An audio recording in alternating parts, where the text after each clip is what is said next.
Oh shit. With the early ghost with Jinrays, with the early cleavers landing, will this be his time to shine? Can he put this champion scripts are on and claim the MMM trophy for himself? It started off to a good start. Jinrays is taking Denvox low. Will he recover? A lot on the shoulders of this match. This could I'm actually getting shit on here. Landing That's so again. He's cringe. trying to end this one in style. Look at the HP difference. Look at the cleavers land. He is the Mundo in One more hit. Jinrays, one more could do it. Flashes forward like the second game, but this time it's flashed by Denvox. Not late. He lands himself. One more hit. And it's a wrap. How can I lose? So cringe. Alright, GG's, bro. And there you have it. Legends do bleed. It is not the same game as a 5v5 rift. The 1v1 shift can change it all. But it is going to be Jinrays, the newest and first champion of Mundo Ball Madness. And with that, he will be in the history books forever and always. Commiserations to Denvox, a champion as always. But Jinrays is the name to praise. Hello everybody and welcome back to the NLC. We're on the final game of the final day of the regular split here, and we're going to be ending on a pretty big one as well. While this game means nothing overall for the standings, it's two of our top teams who will be playing potentially versus each other at some point during this playoffs. That is going to be Ruddy and Nativz. I'm just going to throw straight to you, Aragon. What are you making of these teams, their current state? What are we thinking? So, I think Nativz losing yesterday was a bit fake, right? Nativz, they looked really good in the early game. Okay, hear me out. Nativz, they looked great in the early game, and then they threw for sure, right? But it was like, they had to do everything wrong to throw. I think normally Nativz win that 88% of the time, like, 90% of the time. So I do think that was a bit fake, and I think Nativz are still the stronger team coming out here. But yesterday, also, Ruddy had a great game, right? Do you remember Shihan Renekton, like, being invincible? Sorry, I think don't you mean Mr. Spin the Block? Sorry, Mr. Spin the Block. You know, they played a great composition. They had a great draft with that poke Jace, Maokai, Varus. I really liked it. So, who's better on form today? I think they'll decide it. Alrighty, well, we're straight into picks and bans to Tristana, and no spinning for Mr. Spin the Block as the Darius is going to get taken away from him. The Rumble is the next ban. Expecting to see the Rel show its head at some point. I'm assuming with the Rumble banned away by Ruddy, Nativz are going to have to answer out with a Rel ban because they do not want to just give over the Rel and not have like a power pick as a response for that. Yeah. The LeBlanc is going to get banned away here from Vladdy by Ruddy. Final ban coming in from Nativz. Are they going to look towards the Zayas, the Rakans, the Kaisers, or are they going to look towards that Rel? It's gotta be Rel, surely. Ooh, Rel's open then. You just got to sack that down. Surely you got to sack that down if you're Ruddy here, because it's a champion that Zapdos should be able to play as well, since he's very comfortable on like the Maokai's, the Sejuani's. Like, yeah, he's got to be able to play that Rel as well. And we've already seen Pui take it too. So Pui had I believe Pui played Rel yesterday. No, he played. Was it Rakan? No. He was the different one. He was Renata. He was the different one. He got Renata. MVP for his Renata. Yes, you're right, correct. Yeah, I remember the MVP. That's why I was confused. Yeah. Obviously, if support gets MVP, it has to be Rel. But that was a really quick turnaround there on the other side here. Nate is looking down that Kaiser and that Sejuani, two very powerful picks here. Instantly responded into the Rel. I think it's a good denial, right? They knew exactly what they wanted to handshake the Rel with. I still don't think it's worth it, but it's a good denial to take away the Sejuani from the melee-enabled compositions that really like to play in that top side. Varus taken into the Kaiser. This is actually a good matchup into the Kaiser. Very lane dominant, can do pretty well. Another champion that's risen in priority a little bit more. Want to see what they pick away. What usually happens is people play Renekton here. Doesn't look like it's going to be the Renekton. Usually deny Renekton combo with Stefan's Sejuani, but yeah, they're taking a poke composition again. Same as yesterday. There it is. Okay. There it is. Okay, So that Vladdy, is shocking. Yeah, Vladdy's incredible on Yone. Okay, this isn't the first time he's played it. He's played it a bunch, and every single time he's played it, he's absolutely popped the hell off. So looking to see what he does today. He's This a is sick really Yone. nice pick. It's not just that he's sick at Yone, but obviously like this is the quintessential MV carry style champion as well. He's picking it into the Jace. which I do think is ballsy, but it's a great combination with the Sejuani too. Like this is, yeah, God, this is a lot of the makings to be a very explosive game. I will say though, like what beats Poke is hard engage, and there's a lot of engage already coming through from Nativz. I wouldn't be surprised to see them try and slap down some more of that in the second part of this draft too. I do want to see Stefan play some early attention towards this mid lane. We saw in that previous game the Jace kind of become completely redundant because of the hard camping and just kind of getting shut down. I think you want to do the same. Enable your Yone, because I think if they just sit in an isolated 1v1, Yone just gets outranged, and unless Vladdy can like proper hands check MV carry, it's going to be a bit of a rough lane. So that's what I want to see from Stefan. On the other side, we have had the bans go down. A Fiddlesticks and a Nunu ban coming in from the side of Nativz. On the other side, a little bit more normal, bit more team fight kind of orientated bans from Ruddy as they take away the Alistair and the Malphite. So moving over now to Nativz to get their first pick in this next phase. What are they going to be looking to pick up here? Probably looking towards that support role, something that can pair up with that Kai'Sa. The Nautilus is a very traditional support to go along with that. And now over to Ruddy, they're going to be looking to pick their top and their jungler, unless that Rel is flexible and they have something else in mind to go in the bot lane. So I think it's going to be a Braum here. It works really well with the disengage they need to facilitate that poke composition versus that engage. It's very obvious that they're going to go with this Nautilus here. Usually you ban away Braum before you lock in the Naught, but it isn't the worst matchup in the world. Usually, people tout it as a really bad matchup, but you can attack Braum in lane a little bit if you take short trades. So I wonder if they'll lock it in. I think it's the best option here to facilitate the composition. Well, that's if the Rel doesn't go support. They do lock in Mr. Spin the Blocks Renekton after that previous game.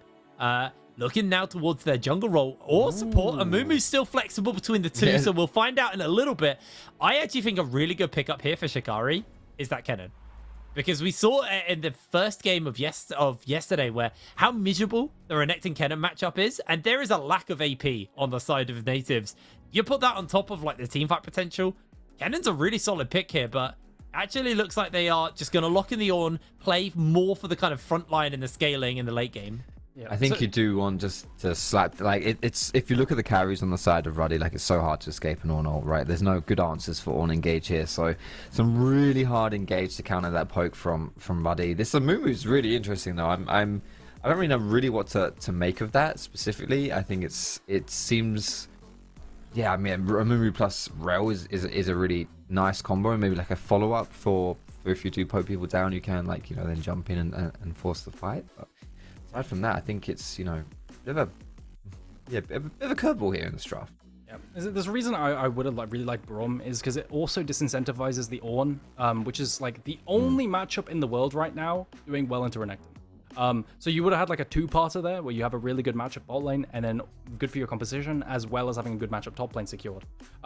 Regardless, they've locked in this Mumu, and yes, you have Rel and Amumu synergy, and Renekton can also I guess go in, but it's not as snap. Right, but then you have poke from Varus and Jace, so it doesn't really synergize all that well. You have two different kinds of ideas there on the Ruddy draft, whereas for the side of Nativz, everything makes sense. You have going on Kai'Sa, you have going in on Yone, you have Nautilus as well, and early game I'd imagine what they're going to do is play around that mid lane, facilitate Vladdy on this Yone, and cap the Jace, because that's usually the counterplay. Yeah, absolutely. I am very excited going on this game though. I think what it's really going to be for me is a little bit of a skill threshold going in towards playoffs, because I said it in the post game of that previous game is I actually don't really know where of our top 4 teams to place anybody right now. I think it's very tight between all of them. I think it's a little bit scattered on that front. So to see how Nativz and Ruddy fare up it's a little bit of a kind of a taste tester. Going into those playoffs, we'll get a good idea, or at least, some level of an idea of at least these two teams' relative strengths, because they'll play versus each other and we'll get, a rough idea. I think, the game we saw from Ruddy yesterday proved to me that, they are a very capable team when they do get ahead. They know exactly what their game plan is. And they kind of demolished Fawful a little bit in that game number 3. So obviously looking to repeat the same.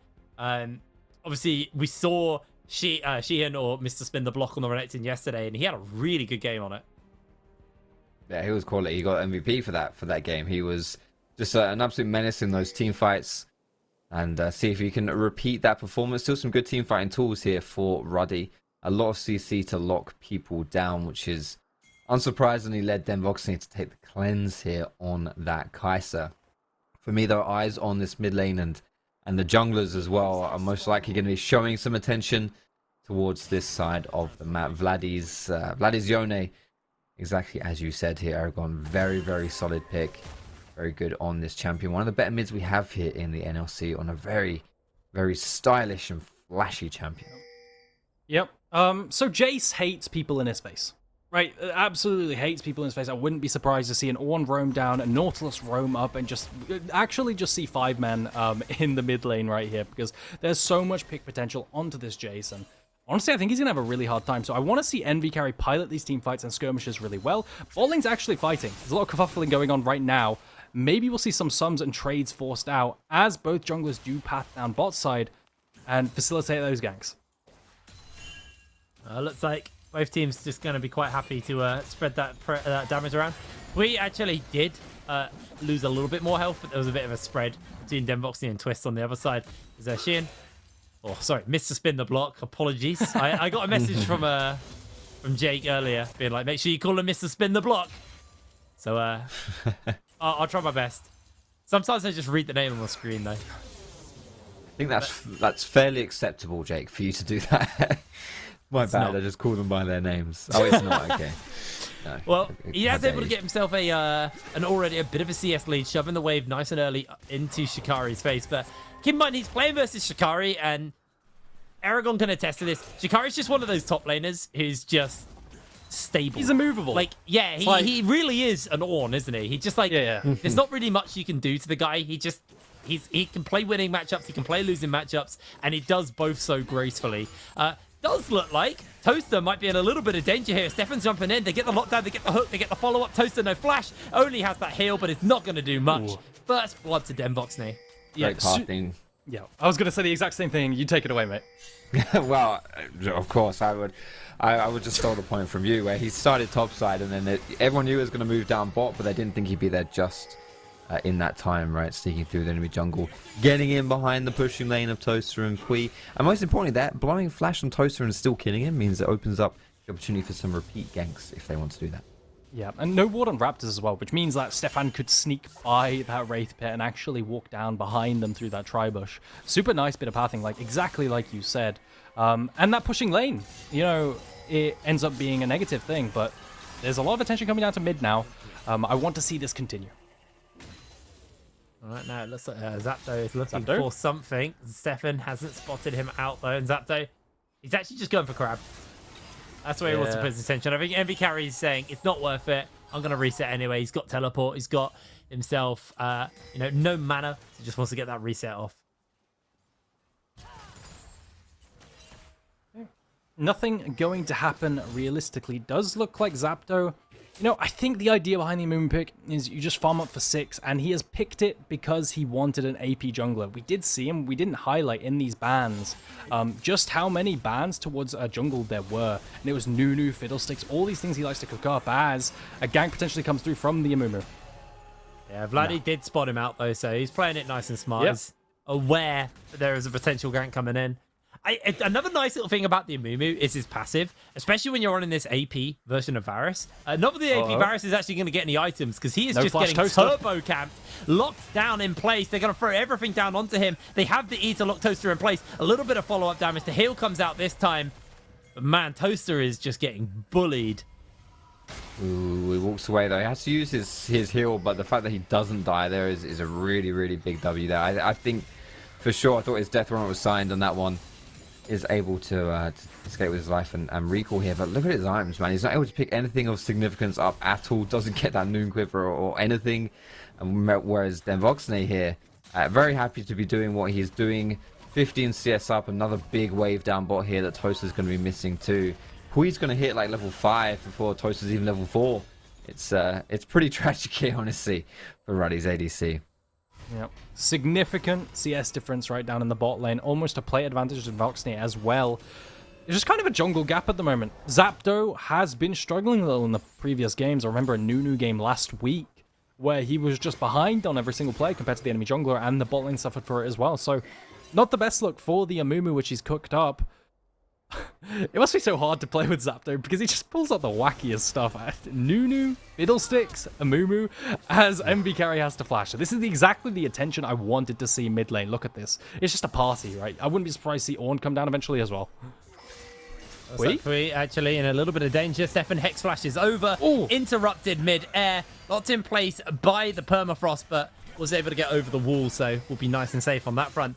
And as much as, yeah, the Amumu is a bit of a bizarre pick, going back to that point I was making, it actually empowers Toaster because of the passive on Mumu, giving like that true damage translation on the AP. Actually kind of nice when you mix it up with the AP Varus. They are going to find the lockdown, and Vladdy finished up. That was, well, everyone's got to have one. Every Yone player gets one, right? Well, 1 or 10. Yeah. They get a few. Did we got the crab? I think Stefan didn't get it. This is the one thing, right? The difference between Stefan and Zapdo. You said jungle diff. Aragon, firstly, it's always jungle diff, obviously.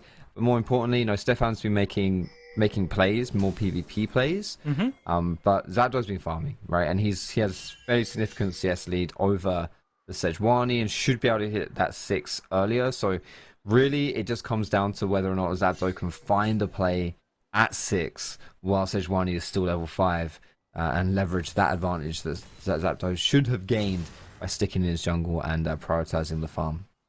Absolutely. And on the flip side, it's up to Denvoxne to use this gold lead that Stefan has given him and sacrifice his own jungle camps for. Getting Denvoxne ahead seems to be the win con here, and we know just how capable he is. Doesn't seem like neutral objectives are going to be contested. At the very least, not this Chemtech Dragon. Neither team are interested in this, as trading comes down topside. In the end, it's kind of futile, I won't lie. This matchup is you're punching a sandbag made of lead. It's just, there's nothing you can actually do.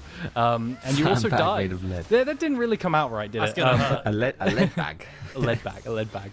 Riptide does spawn out now. You do have a really strong top side if you decide to shift up your team as Nativz. So we'll see if they want to contest that. Well, Shikari has obviously got his jungler nearby, so he's going to be nice and comfortable to hold this wave as the sandbag of lead. Not really under any serious threat right now.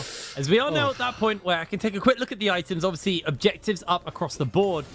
And people are starting to get towards those items, starting to pick up some of those core components. Yone has his attack speed boots, so he's full build. Serrated onto MV Carry, so he still needs a fair amount of items before Jace really hits that 3-item major spike that the champion does get. Does look like Zapdo, reading that Stefan probably was on a recall, feels comfortable with his top lane pressure to translate this into an early Rift Herald, and Stefan will be able to go and start up the dragon as the recalls are coming in from Ruddy. They have no intention of contesting this one. They're just going to trade objective for objective across the map, but Ruddy maybe a little bit up on that tempo though, as now they can go back and catch those farms and then look for a place to go place that Herald. The question for me is, where are they going to use it? Are they going to use it to try and get Toaster some gold, which is much needed for him? Or are they going to look to try and accelerate MV Carry or Stefan, or sorry, Mr. Spin the Block? I don't think it'll go down top side. Like, that seems kind of boring, kind of futile. That's just, nothing's ever really going to happen on that side of the map.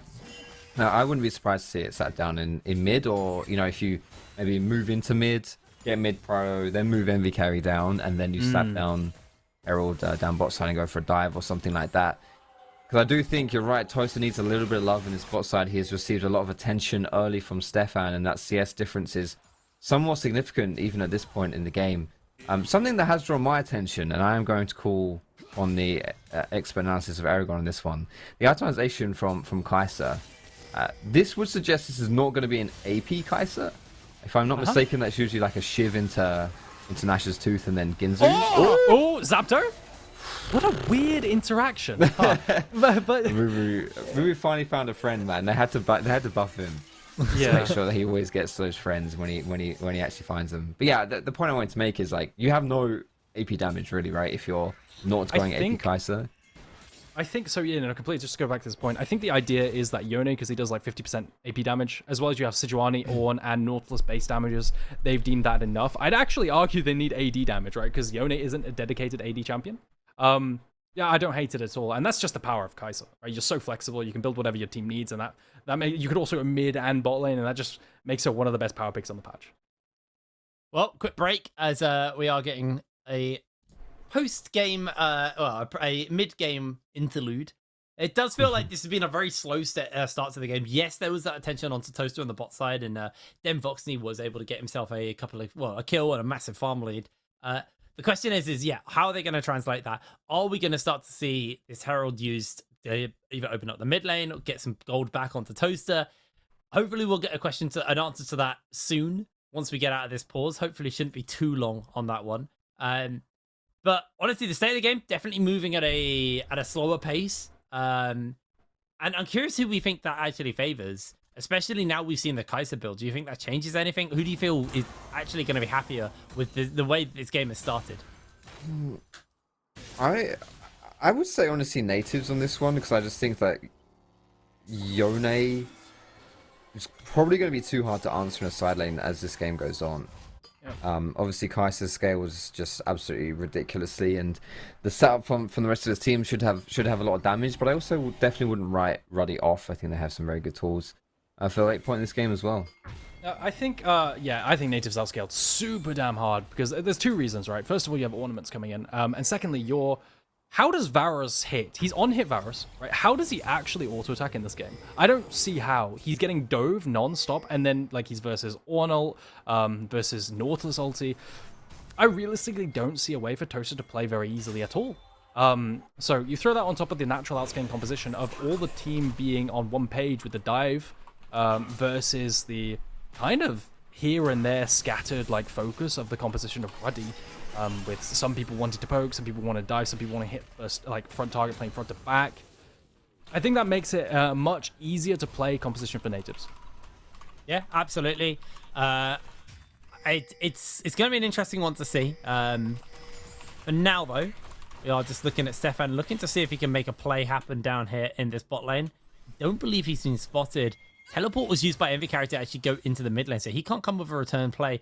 I don't think we saw Stefan there. I think he's still hiding away. He might have seen the passive. He might have seen the passive transfer onto Twist as Twist walked towards that bush.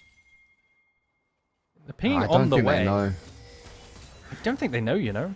Oh, he looks at the hook. That might have given it away. That might have given it away as the wave's still pushing in, so they have to walk forward anyway. They've got to have seen it. There it is. They saw it on the sweeper. As soon as they saw that passive go onto Twist again, they realized what was up. Very smart. Getting that silhouette on the sweeper there just rats him out a little bit. There was maybe an opportunity there for Stefan to get something, but at the end of the day, nothing come of it. And sadly for them, Ruddy, realizing that Stefan is bot side, is just going to be able to put down this Herald pretty much risk-free. Oh my god, what the... Oh, okay, Envy carry strong. Getting that lethality mythic done is just... Oh, that Eclipse is putting in some work already. I mean, importantly, it was a lot of time investment from Stefan there, right? He was just sitting there as Voxney dashes in. Yeah, well, Toaster threw the ultimate down. Instant cleanse and turnaround from Voxney, but still, he's on the weaker side of that trade as Vladdy desperately just trying to clear away these waves, but eating those Qs from Envy Carry, who's going to look to jump in onto him. Dodges the ultimate, going for the tower dive. Envy Carry! That was beautiful! Wow, what an outplay by MV Carry. That was sick. Oh my goodness, the sidestep, the flash, Vladdy. Like, Vladdy is no slouch at all, and he made him look silly. Guys, none of us could ever do that in a million years. That was so impressive. That sidestep on the ultimate. I thought that would clip, and if it does clip, he's just dead under tower. Still, massive confidence coming in from him. Pui? Twist is in danger. They have that second Q from the Amumu, but he catches them. But Toaster with the arrow. Just like that, Ruddy are back in control of this game. A 2,000 gold lead over to them. And Toaster, who was starting to be a little bit of a problem, a little bit scary because he was falling behind, is well and truly back in the game. All is said and done. It's still pretty good result for Ruddy. They are 3-1 as both neutral objectives are deciding to spawn. So, both neutral objectives are spawning a very similar amount of time, right? Do you opt to contest them or do you cross map? It looks like both teams are actually going to make their way over. Which team has TP? Nativz actually have TP on Ornn, so I think Nativz have more agency on this one. Shihan is just going to shadow here to secure mid-pro and actually not reveal. This is crucial, right? So Nativz don't know where Shihan is right now, and he could just appear if Envy Carry gets engaged on. Oh, they're jumping straight on. Mr. Spin the block has to come in and save the day for his team. Envy Carry able to survive. Hook goes a little bit wide as Ruddy able to hold their mid laner's life. He has no teleport though, so this should just be the dragon gifted over to Nativz. Even though he didn't die, he is low enough that he shouldn't be able to contribute too much to this fight. He will stick around because obviously Jace can still put out some damage from quite far away. Yeah, there should be advantage Nativz on this one. Shikari now pushed out mid, coming in at Zapdo. Flash ult. Massive flash out, but a flash out from Vladdy secures him the turnaround. They are able to find the 1 kill here for the side of Ruddy. Demboxny on the run, trying to desperately get away. He has that flash. He uses the ult to disengage. Dragon secured. In comes Pui. Gets the free-man stun. In comes Zapdo. Toaster jumps in forwards. The downtown shock blast coming in huge from MV Carry. Absolutely beautifully played by Ruddy. And at the beginning, it didn't look like it was going to be that great because you had Toaster on the flank. Like, what are you doing? You're a Varus. Still, he manages to make it work because Zapdo finds the flash engage onto Vladdy. And immediately, when Vladdy's down, that's one less important threat for Toaster to worry about. And in the end, Toaster can just free hit. Ruddy managed to pull out the dragon. On the downside there for Nativz, it's a lost team fight. It's a lost dragon. On the plus side, Vladdy is now 1 death closer to his 10 death power spike. Only 7 more to go here before he can slap that down. Could be very scary as this game goes on. He's got the Gale Force as well. Like, I wonder if that was just like a tilted pivot. Like, you know what? Screw you guys. You've been getting on me all game. I've been made to look silly. I need an extra gap closer. I got to get out of this one. But in all seriousness, it does make a lot of sense when you have all that CC and all that engaged from Ruddy, just to try and save yourself a little bit more with that Gale Force. Of course, can also be used more aggressively if you want to as well. And just a highlight, Shihan also 1v3'd at the back end of that fight, right? Absorbing cooldowns, creating space for his carries, and he died. But he's kind of the unsung hero of that fight. Really well played as more trades come down. Hipbrain, you were going to say something. Go ahead, mate. No. I've just Mr. Spin the Block having another great performance on this Renekton. Maybe something Mr. that Spin they the do Block. need to look at. I keep saying Shihan. My bad. I got it written down so I don't forget. Toaster has that static shift, so this is the major thing is while Demvoxny is going to be going for that kind of AD crit Kai'Sa, you do lose out on the wave clear capabilities when you don't go for the AP Kai'Sa. So that is something they do have to kind of keep in mind. Mr. Spinbrock does have his teleport up and available, so if they do decide to contest this next dragon, it may have to come into use. While Shikari also does have his teleport, Nativz are looking to set up on to this dragon. It looks though like Ruddy, with the pings coming down, they are interested in contesting. Zapdo has that Curse of the Sad Mummy up and available. So you need to keep that in mind as Demvoxny eats a shock blast. Already a little bit chumped out, and Ruddy now jumping in. Stefan needs to be careful. Zapdo comes over the wall, jumps onto Twist, looking to maybe keep the pressure up. Almost lands the next bandage toss. And that should just be a herald over to the side of Ruddy. No real way Nativz can contest this now. Yeah, free objective there for Ruddy. Just get that herald, slap that down, open the map up a little bit. Ruddy don't have a single tower in this game. Well, no one has a single tower, so really want to use that to break open the game. 18 minutes in, no towers gone is a bit late into the game, to be honest. So herald will go some ways to try and open this game up, especially if you use that herald in mid, and you can really open out the map, go into the enemy jungle, put down some vision, and control the map more. Yeah, absolutely. Yep. Or not teleporting there was curious. Shikari holding it. I feel like it was a bit of a split call because they tried to do Herald, but then Shikari didn't commit, and it was just all over the place, and then got engaged on it. I think they're absolutely terrified of Zapdo right now. That man is tanky, but he also deals a ton of damage because of that Demonic Embrace. So, objective, like you said, does go over to the side of Ruddy. Where are they going to use this Herald, though? That tower in the mid lane would kind of be a little bit of a waste, which is weird to say, but it's on. Saw it's like 1 HP. It's another one of these. What's happening? Why does this keep happening today? 14 HP turret. Oh, come on, let's see. What we got? 6. 13. 13. That's what I said. Really? That's what I said. Yeah, that's what I said. Yeah, me too. Well, there you go. Toaster gets the gold. Maybe just using that in the top or the bot just to open up the map a little bit more for Ruddy. They may just slap it down in the mid lane, get a big shove and slap it down in the mid lane before this next dragon comes up. Cloud Soul, actually quite strong here for the side of Ruddy. Mr. Spin the Block, obviously, when he pops that ultimate, getting all that movement speed, means he's going to be an even bigger menace on the back line. Zapdo, it's not overly useful because everyone stands still when you ult them anyway, but it's something. But for Pui to kind of have the sticking power after the Magnet Storm, it's actually a really nice Drake for him. Yeah, there are a few worse Cloud Soul uses than someone like a Mumu, for sure. Oh, the prediction! You're joking. gameplay for MV Carry. He actually almost takes out, well, he takes out half of Vladdy's health, but that was tragic. Wow. What a beautiful ult there from Stefan. That was sick. He earned that kill. I know it was a slight chaos from Vladdy, but he earned it. What a beautiful prediction there from that Sejuani ult. Yeah. Man, it's super nice, wasn't it? Again, another play I could just never do in a million years. As Dragon spawns and both teams head down to bot side, you can see Mr. Spin the Block taking out that bot lane turret, another turret for the side of Ruddy. Loads of vision down. Take a look at all that vision down by the Dragon on for the side of Ruddy. Loads of places that top lanes could flank to and hide in, potentially get a flank, but Nativz seem content starting up this Baron. Yeah, they actually got Stefan on it. A bit of a slow to the play coming in from the side of Nativz. Stefan actually losing a fair amount of HP. Pui, are they even aware this is happening?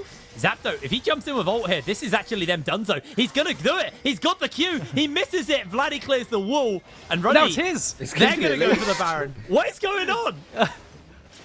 He does this really quickly, by the way. There's so much percentage health coming out for the side of Ruddy right now with that Varus, with that Zapdo. But look at the TP flank. Yeah, Shin's coming in. They're going to get some damage down. 3,000 health. Here comes Shikaru. The ultimate gets the knock up to 2. The Baron is stolen by Stefan. And now Ruddy shall fall. Nativz finding all of their openings, but missed to spin the block. Coming in with a huge lockdown. Ult out by Vladdy. And Mr. Spin the Block saved the day there for Nativz. That looked like a great turnaround potential for Ruddy. But they do get away with the Baron still. Absolutely huge.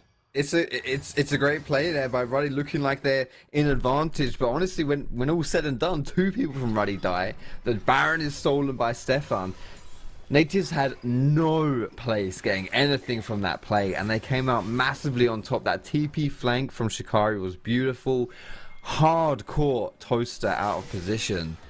Doesn't end up dying, but still it's enough to push him out of the fight and to turn that fight in Nativ's favor. Very nicely done there, and Ruddy with a good idea, just not quite executing it well.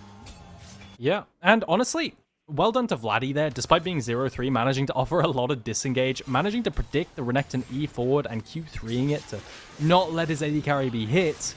Really good stuff. Now, how do they use this Baron? Clearly, first they're going to do this Dragon, right, to get secure second Dragon themselves, but what do they do afterwards? They really desperately need this mid tower, also bot, so I wouldn't be surprised to see a full one coming out here, mid and bot side. Well, the Hero comes down in that bot side. A little bit of a desperation play there from Zapdo. It's starting to get those kind of tankier items on board. Obviously, Demonic does give you some stats, but it is mostly there also just for that AP capability in the burn. But now starting to get some real kind of chunkier, tankier items on, and you get to that point where a Moo becomes unkillable while also doing a crazy amount of damage. Eventually, as Vladdy will take down this turret in the bot lane, and Nativz, now that they got the Baron, starting to reel this back. The gold lead starting to fall away, starting to disappear as Ruddy have to find himself an opening in this game. And may just have closed the door a little bit with that last play. It's definitely not shut fully, however, of course.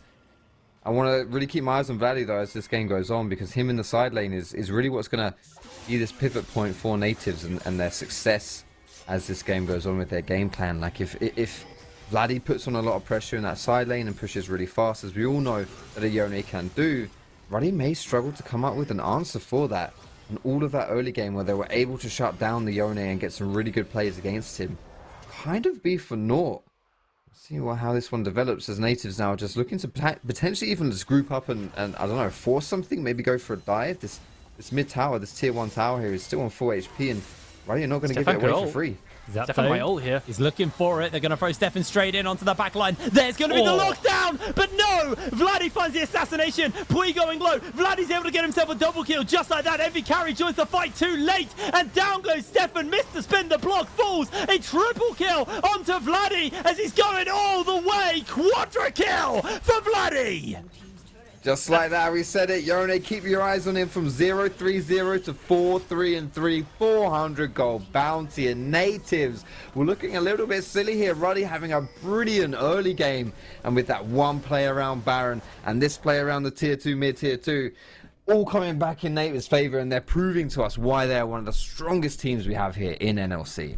Yeah, and going back to what we highlighted in Jam Select, how does Varus hit in this draft, right? He got flanked and engaged on and just dumped an Ornult on his head as well as a Yone in his face, right? It's so unbelievably hard for Toaster to pilot if the ultimates connect, and it's not that hard, right? You just throw a Sejuani ult, you throw an Ornult, and he will get tagged unless he has summoners, and he didn't have flash. So in the end, that's what transpired there, and then the entire team composition of Nativz all on board with the exact same thing of go forward. Yeah, and you also now kind of get to that point where the gold leads in the favor of Nativz, but they're also getting those ornaments for free, so just even more base stats. Sheehan's in danger. It may look for him. The Hex Flash over the wall. Twist can't fully commit for it. Voxney just clearing away these waves nice and quickly. I'm curious if this build gives enough AP to upgrade the W onto Kai'Sa. The answer is yes, because he just casted that W very quickly again. There we go. Answered my own question. As Voxney just getting a bit of poke off here immediately, and it looks like they're going to jump in again, missing out on the ult. Shikari looking for the knock-up onto 3. Tower going low. Zapdo does have that Curse of the Sad Money as the suspender block clears away the wave. Vladdy trying to get the damage off. The lovely little dodge on the chains there with a ping back. And Nativz, that was basically a costless attempt. They do burn 2 ultimates, but relatively short cooldowns as Voxney just continues to try and poke away at the Nativz members. Which team will get their block spun? We'll have to see. No ultimates now. No engages, no Ornult, and Sejuani ultimate. It does look like this is going to back to neutralize. Thing is, as well, at this point, we talked about the poke from Ruddy's team comp, right? When you've got Varus and Jace just throwing out all those skill shots, but none of it's landing. And I'm not talking about their whiffing. It's just not dealing damage. Like, Nativz have just got such a huge front line in Ornn, Sejuani, and even Nautilus at this point. Like, you know, a shock blast is just going to get blocked by one of those 3.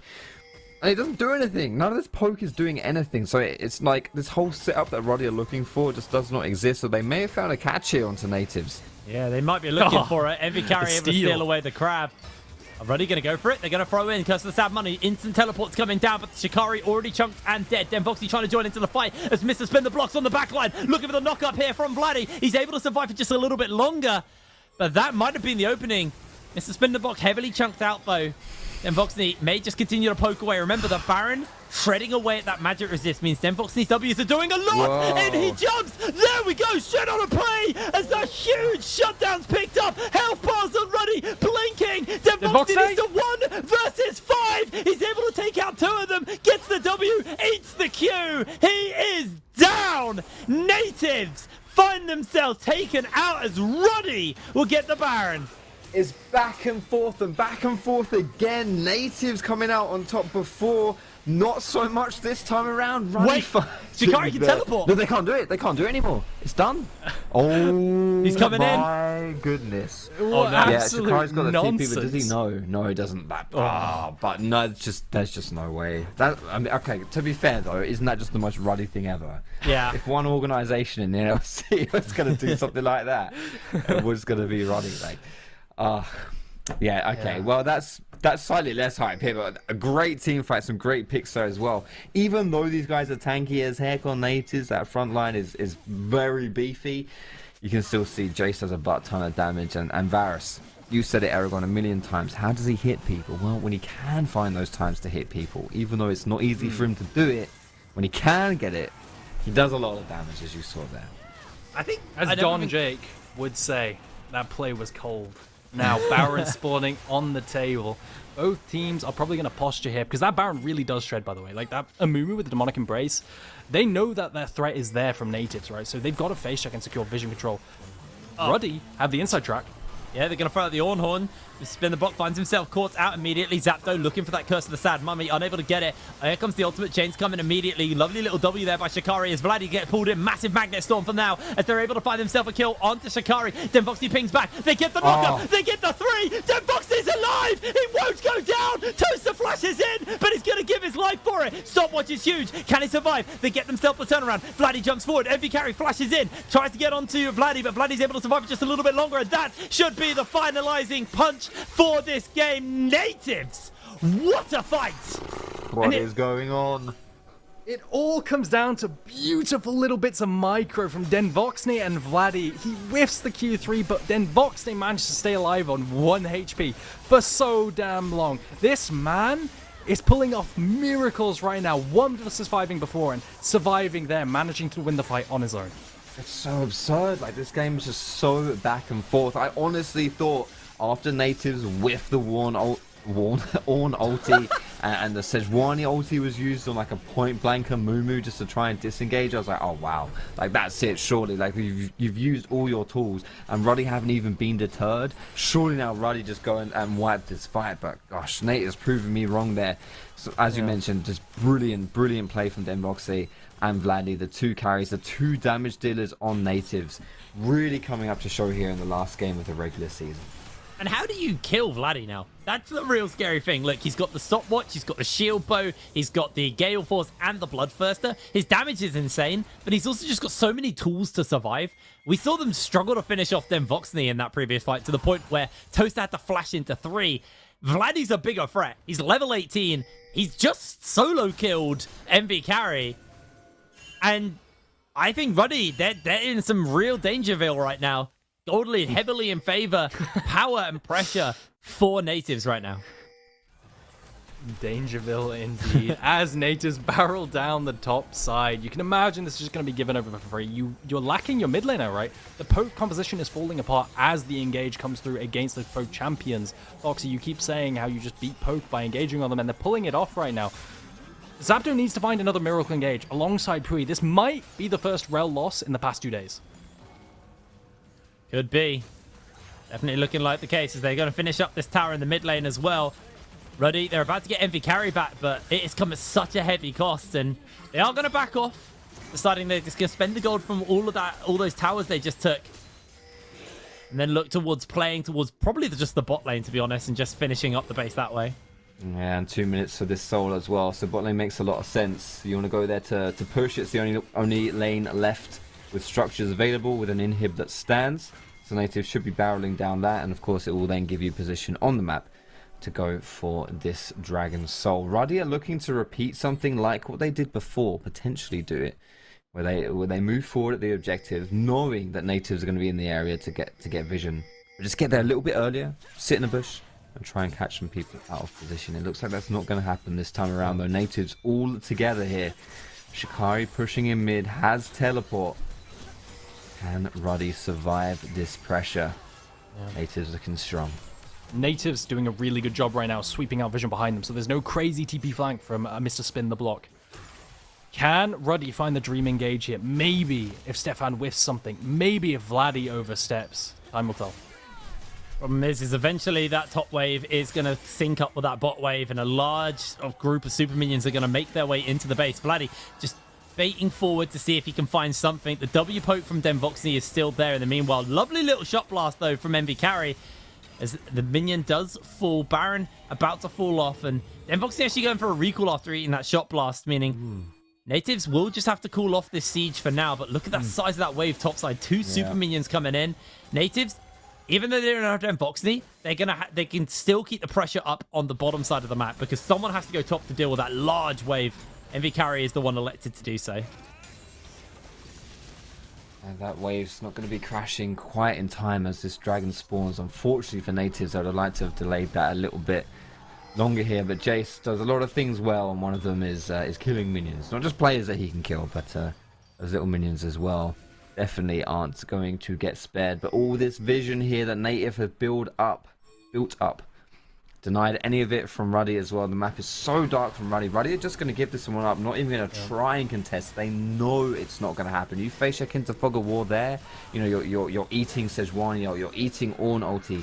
You are not going to win that fight. And it's way better to just lose the soul, as bad as that is, than to lose the game outright. So what Ruddy do have is a lot of wave clear. From that static shift from Toaster, actually going that AP build, managing to wave clear every single wave. But it's a war of attrition, right? Time is on their side. Ruddy are the ones under pressure here, as we might see an engage. Yeah, they're going to throw everything down in. They jump. The knockup lands onto Puy immediately. Zapdo low HP. Denvoxy jumps back, and that is a 1-for-1 trade. All ready to kick it off. Shikari gets the knockup. Vladdy catches 2 with a huge ultimate. Denvoxy immediately jumps into the backline. Quadra kill over to Denvoxy. Make it a penta. Nativz, with an absolutely colossal fight, are going to close this game out and end on a win, end on a pentakill, as Ruddy were thwarted. That's 5 for Denvoxy right there, and Nativz, it looks a bit shaky at some times, but not shaky enough. One of the best teams here in the NLC, ending on a high, going into playoffs. Yeah, really fitting, isn't it? Last game of the season, the regular season, we end it on a pentakill of Denvoxy. You could kind of predict it. The man is another level. Mr. Summer split himself.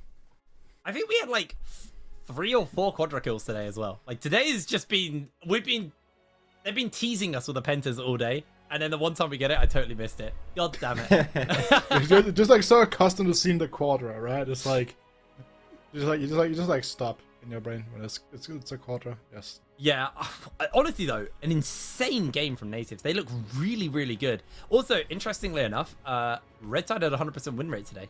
All of our Red Side teams won. Really, really big. I've been asked for MVP votes. It has to be Denvoxy. I feel like it has to be Denvoxy, right? He got a penta, yeah. So there you go. And he also outplayed. He was 1v5ing, surviving on 1 HP. It has to be Denvoxy. He was playing so well in all these fights. Yeah, without a shadow of a doubt. Without a shadow of a doubt. Vladdy had some good team fights as well. I think, Stefan's early jungling was really good. But Denvoxy was just on another level. Speaking of Stefan, though, can we talk about that gank in the top lane, or the pick, where he predicts the flash with the ulti? that was beautiful. Oh, there was a lot of happy so that game.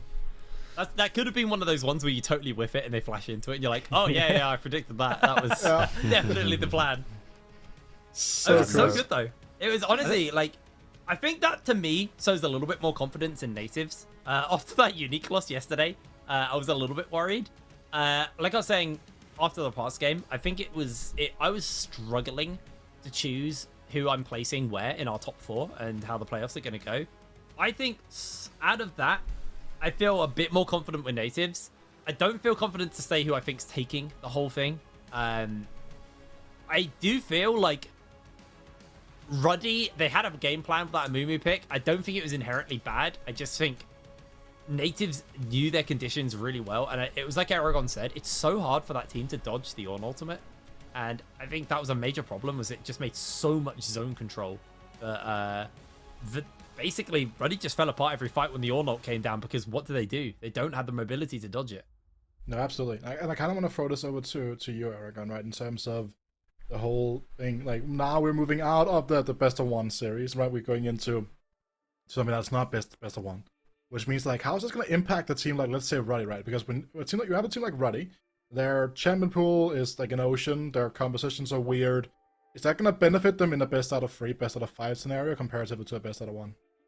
Yeah, I mean, of course, like, naturally, best of 5 is going to, or best of 3s are going to benefit the teams that can play varied styles, right? That's why I think it's like, if teams like, for example, if Vanilla hit playoffs, I think they would really struggle, because they do the same thing every single game. Whereas your higher tier teams, stuff like teams like Nativz rather, they play a different style every single game, and you can tell, right? Yes, you have your Vladdy, Yone, but they can also pull out pocket picks. Like, what if next time a Yasuo composition goes through, right? Because they've been playing that as well. So I definitely do think best ofs are going to benefit them a lot. Yeah, it should be best out of 5s, if I recall correctly, from spring playoffs. I just kind of muffled that a little bit, fucked her up. I'll get back to you at a different point, because I have an interview with the man, the myth, the legend, Mr. Make It Happen.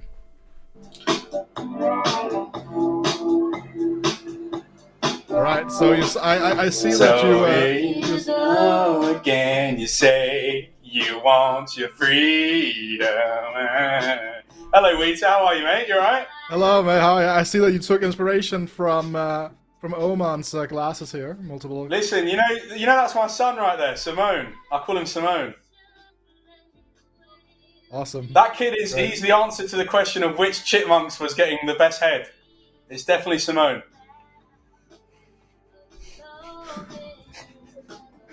All right. You alright there, mate? You go on, ask me some questions about the game then.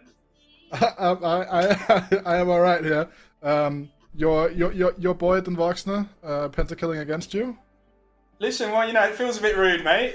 He came to my house about 6 months ago, ate all my fucking food, complained about my mum's cooking, put on a shit performance in the playoffs, and now he's gone and done that against us. So, fuck you, Nick, you piece of shit. Rough, man. It is rough out here. Listen, in all seriousness, though, I think we can take away from this game. I mean, for us, I just want to put this into perspective for everyone, so that we don't, let's keep the scoreboard, let's keep all the finances in check. Let's keep some parity out there.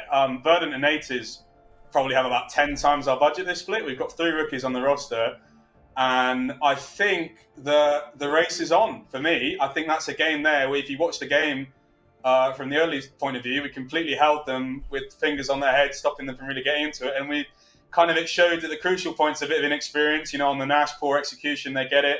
A few fights where we're meant to play front to back, and we dive into Denise Voxner and we let him do what he wants, and we lose the game from that. But it's a game that was in our hands to win, and for us to be in positions where we're getting games start like that, with the amount of time that it took us to catch up, the amount of skill gap between them. If you were to print out our Leaguepedia results versus theirs, the print of fucking jams on theirs, you can get about a page out of ours. Yeah. We've got 3 rookies. No one knows who Raul is. Pui on our support. He's played 1 tournament in Romania or something. Land champion now, though.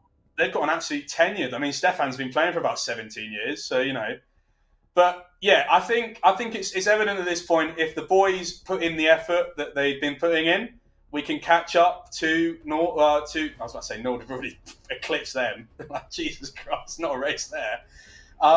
With Nativz and Verdant, in terms of this pipping them to a 1 and 2 spot, I think we can give them a competitive best of 5 when we see what happens. But realistically, we're looking to build for the future. This is a roster that was built on not very much money. So, do you know what I mean? Let's get it cracking. Let's get real greedy. I think we showed a good game today. I'm happy about it. I'm not upset. Absolutely. Love to talk to you, Jake. It's loving playoffs, and hopefully we get to talk to you there as well.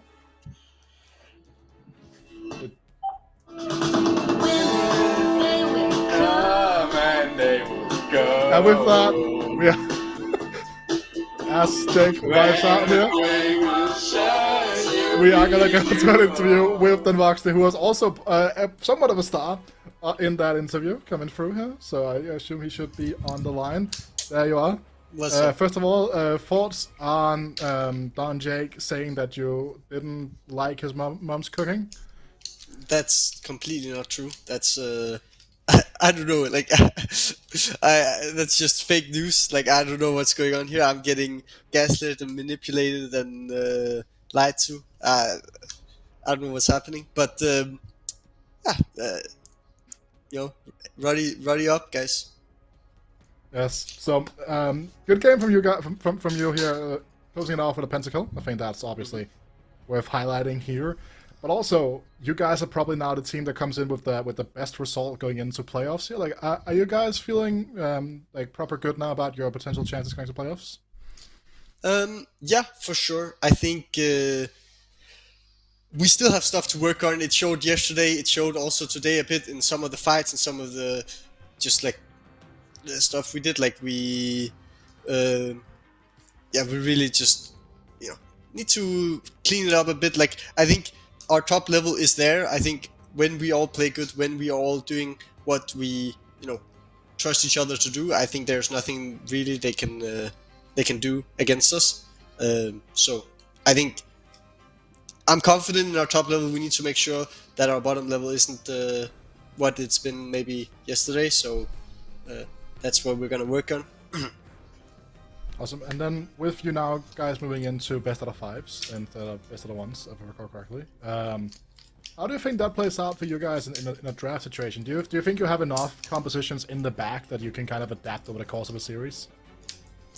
I think so, for sure. I think we've started like trying out a bunch of stuff that allows us to kind of like go a bit of different directions. Like, obviously there's gonna be a baseline and there's like gonna be a meta that it's stuff like this, like without spoiling too much, you see a lot of Tristana, you see a lot of Jace, you see a lot of Maokai, you see a lot of Sejuani, stuff like this. So obviously it has to in some way incorporate that, but I think we've especially worked on like trying to branch out a bit in different like areas in terms of like picks we can bring in that maybe other people aren't actively playing. Like we played the Cockmore I think a week ago, last week, yeah, and we've played the Rumble yesterday. Obviously Verdun brought it out twice as well, but like, you know, just a bit of like things that can, I think, change it up and I think make it a lot harder for other people to kind of take us off our comfort. Yeah. Thank you. So thank you so much for your time, Den Voxne, and best of luck. One thing real quick. Oh, yeah, of course. Can I shout out my teammates and say, get the fucking grip, guys. Like, how can I be the only one that's doing interviews? Like, what is happening here, guys? I hear this. I've run this down twice. I'm calling out Vladdy, Shikari, and Twist mostly. Because Stefan, he's like in a thunderstorm or something. Like crazy stuff is happening over there right now. So, yeah, get a grip, guys. Get a working camera. You know, get a haircut and take a clean shirt on, and then yeah, you should be good. Almost sounds like you're talking to me, to be honest. I do, you know, but that's fine. Thank you so much for your time, Dogs. Speak to you next week, most likely, because the other guys will most likely not talk to me. GG's. See you. Oh my word. Right. What an interview from Don Jake, by the way. Like, just straight up cooling Den Voxne down. Two bangers, actually. Both of them are pretty good. Yeah, I mean, Den Voxne's always good in interviews. I mean, both of them are always good in interviews. I really want to know the truth of the situation. Like, did Den Voxne flame Don Jake's mum's cooking? Do you know what? I kind of want to believe that was the truth, because I feel like if anyone is going to flame someone's mum's cooking, Den Voxne is the only player in the league who would have the balls to say that, especially to Don Jake's mum. Like, she's so nice. I don't know. I feel like he just flamed his whole team for not showing up for an interview. He's gonna flame someone's mum's cooking, bro. Like, I think I might believe Don Jake on that one. I feel like Hitbrain is kind of obsessed with food. I wonder why that would be. I'm so hungry, bro. I'm so hungry. But kind of like, guys, let's kind of like wrap up.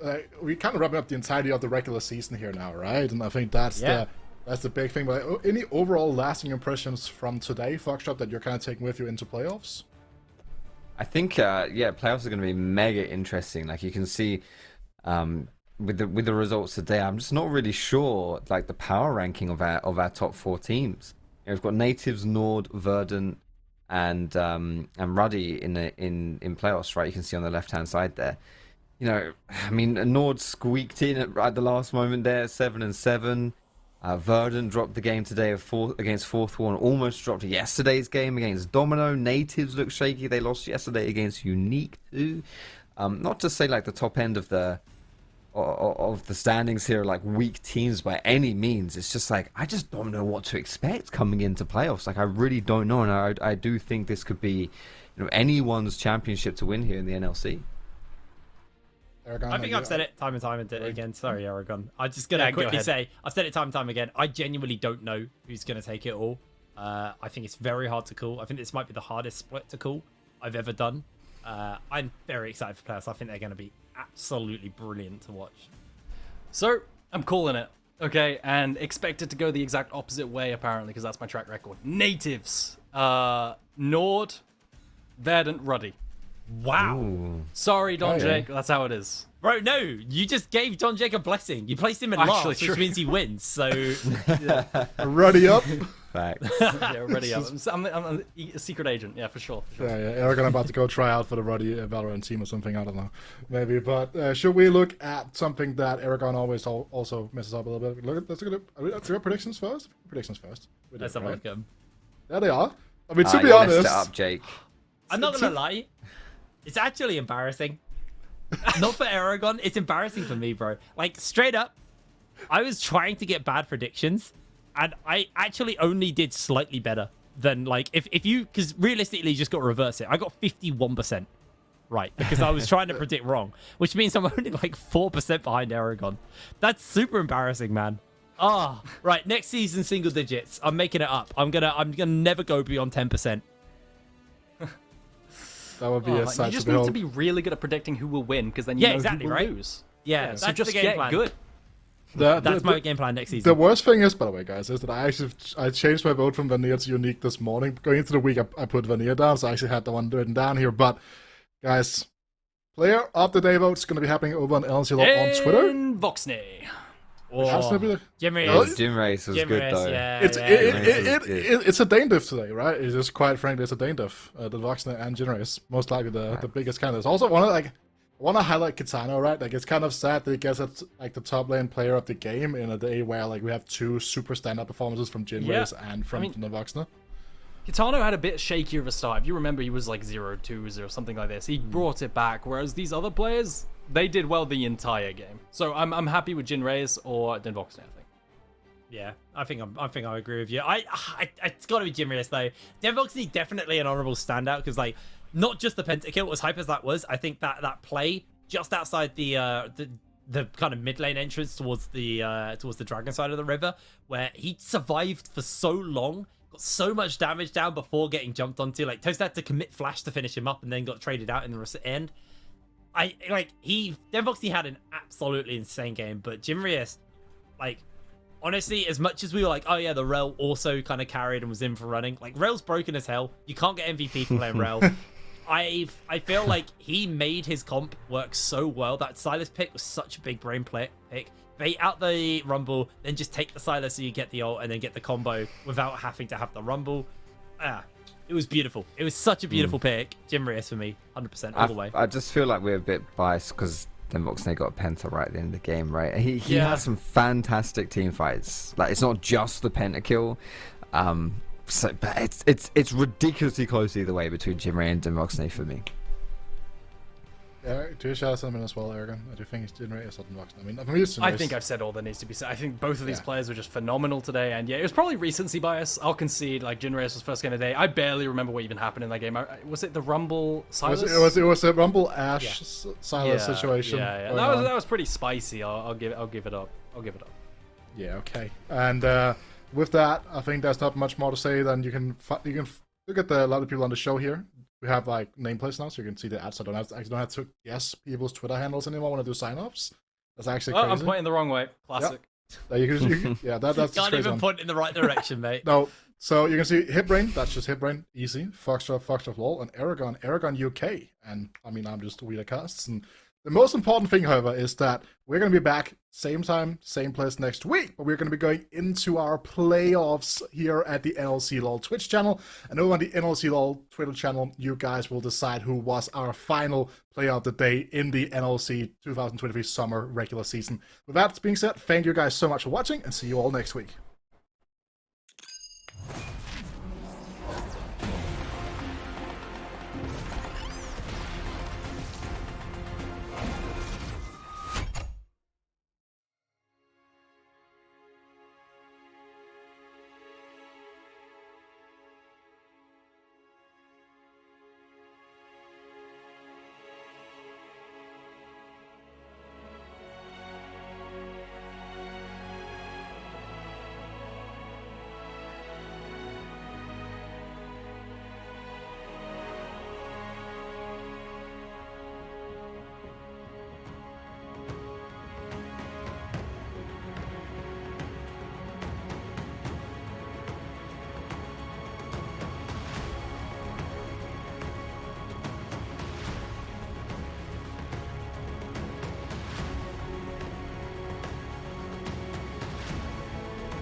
Buckle up. Big changes are coming to the NLC grassroots system, and here is a full rundown of what is coming.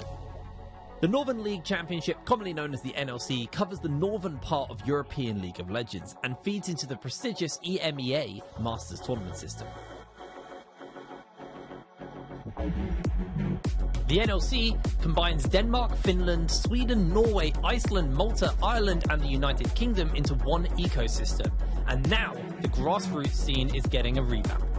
Today, the NLC consists of 4 divisions. Moving forwards, divisions 3 and 4 are dissolved and will move back into a national system spread out over the 5 sub-regions of Denmark, Sweden, Finland, Norway, and the United Kingdom and Ireland. Fear not, Iceland and Malta, you're not forgotten. Players from these 2 countries can freely roam as residents in all 5 sub-regions. Each sub-region will be operated by a trusted local tournament organizer. Maybe you recognize any familiar faces. National competition is a part of our region's roots, and now it's back to revive the spark and thrill of national rivalries that we used to love. Hold on though, that's not all. In addition to the national leagues, a brand new NLC ladder will see the light of day. On the NLC ladder, teams can join at any point during the split and compete. By challenging other teams to a match and winning, teams can rack up points and climb the leaderboard, taking all of the best parts of your ranked ladder experience with your team straight into the NLC ecosystem. Look out for more information about the ladder system later this year. Now onto the part that all sub-regional teams are fighting to reach, the NLC Regional Promotional Series. The NLC RPS is an interface between NLC Division 2, as we know it, and the new national leagues. At the end of each split, each national league sends 2 champions to the NLC RPS. The national leagues will be joined by the 2 bottom teams from the NLC Division 2, as well as the top 2 teams of the NLC ladder. Come out as one of the 2 winners and your team has secured a spot in the NLC Division 2 for the coming split. The rest will return to their respective national leagues. With all of these new implementations, the competitive year will be divided into 3 splits for our sub-regions: spring, summer, and autumn. The NLC Divisions 1 and 2 will continue as we know it, with the spring and summer split. While the national leagues will play in spring alongside the Aurora Cup in autumn, the NLC ladder will be active for all 3 splits. Due to the imbalance, the NLC RPS will only run for the spring and autumn splits, meaning the NLC ladder summer split won't allow entrance. We hope you like what you saw and are eager to learn more about the coming months. The NLC grassroots system kicks off in autumn 2023, so get your squad together and prepare for the national leagues. We'll see you on the Rift.